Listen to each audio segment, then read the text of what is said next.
Hello friends.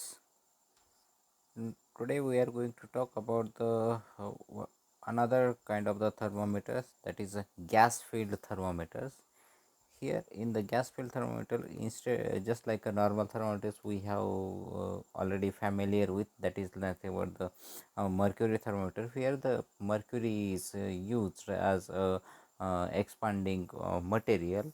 Okay, so here instead of that mercury, liquid mercury, here we are going to use the gas as a expanding material, and which will be utilized to measure the temperature of the material one. Okay, let's talk about its working principle, and then construction, and so on and so forth, advantages and disadvantages.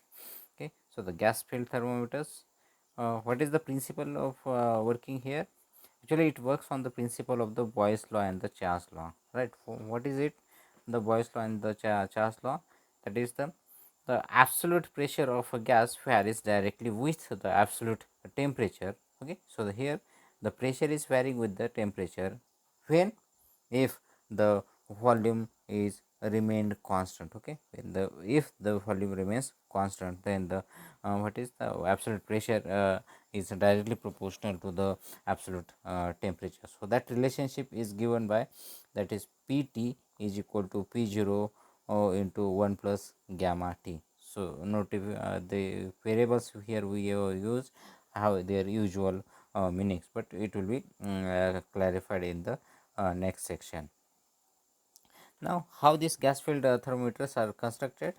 Okay, you can see the construction over here. The hot body object is there, then it is built inside the that bulb is inside it, and then what we can have, gas filled bulb is there, and there is a capillary tube attached to it, and have the mechanism is connected to the Bourdon kind of the tube. So here we can just this winds and unwinds, or bent or unbent, and then the it is connected to the servo mechanism, where the it is connected to the pointer, and then pointer is just pivoting over the calibrated scale bar on the upside one. Okay, and how it looks, let's see in the next section how the bulb looks. uh, so here the bulb is made up of the stainless steel, or as the brass, or the monel, or nickel, etc. kind of the materials. Okay, it is made up of, and it contains the inert gas, so that it should not react with the in which it is filled with. Okay, or with the that whatever the components we are using over here, just like Bourdon tube, and then the capillary tube, and so on and so forth. Okay, so the capillary tube here, it is made up of the copper or the steel. Okay, and obviously it has some limitations of the using the capillary tube's length, because it when the length of the capillary tube gets increases, then obviously its cost also gets increases. So there is a limitations up to the 70 meter of the maximum we can use the capillary tube over here. Okay, then the Bourdon tube is used as a sensing device, actually, which converts the pressure into the displacement. So Bourdon tube is kind of the tube. Here the gas is inside it, it just bends and unbends. Okay, or the winds and unwinds. Okay, if there are windings there, and it is connected to the pointer one, so the pointer will get deflected over the calibrated scale bar. Okay, so the Bourdon tube is used as a sensing device, and which converts the pressure into the displacement. Okay, that the thermometer bulb has a small mass. Okay, what are the characteristics of that bulb? The bulb has a small mass, large area, a small specific heat, and the high thermal conductivity. Okay, then what kind of the gases we will be using inside this gas filled thermometer, such as the nitrogen and helium one. Okay, so how it works? So working principle of it is shown to be something.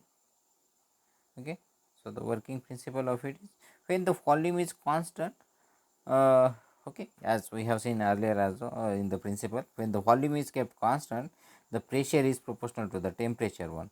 So the pressure at the temperature T is given by the Pt is equal to P0 times 1 plus gamma T, where Pt is the pressure at T temperature, P0 is the pressure at the 0 degree Celsius, gamma is the coefficient of the pressure increase, and T is the new temperature or the temperature which is our temperature at which we need to measure the pressure. Okay, so if a certain amount of the inert gas is enclosed in that of bulb, the capillary and the Bourdon tube, okay, capillary, okay, sorry, if the certain amount of the inert gas is enclosed in a bulb, capillary and the Bourdon tube, because they are serially connected one with the other one, then what happens that the pressure indicated by the Bourdon tube may be calibrated in terms of the temperature of the bulb. Okay, so how it is calibrated? It is in terms of the temperature of the bulb. The nitrogen gas is commonly used because it is chemically inert one, and it has a favorable coefficient of the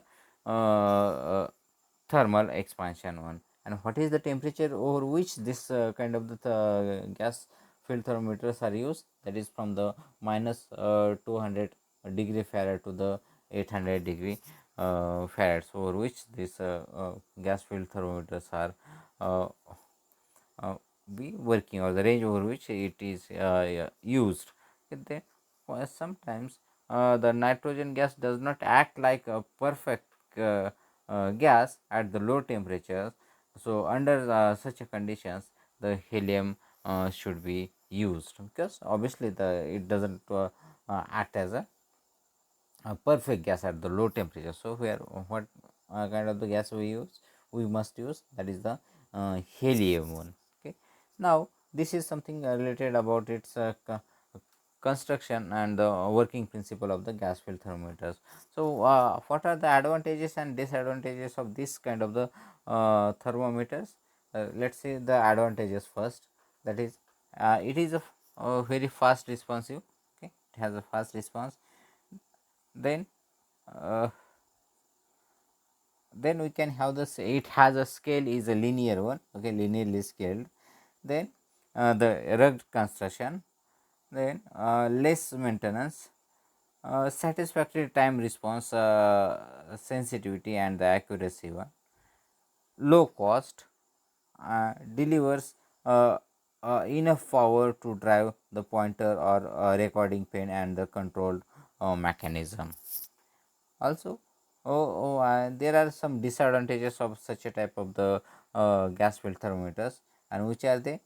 Uh, the large space is required. Okay, space is required or necessary for the sake of uh, its accuracy. In case of the failure, the entire system is usually has to be replaced one. And then the limited maximum temperature, okay, the range over which it is acting is a limited one. And then much lower accuracy, sensitivity and temperature span as if we compare the other types of the thermometers. So this is all about the gas field thermometers.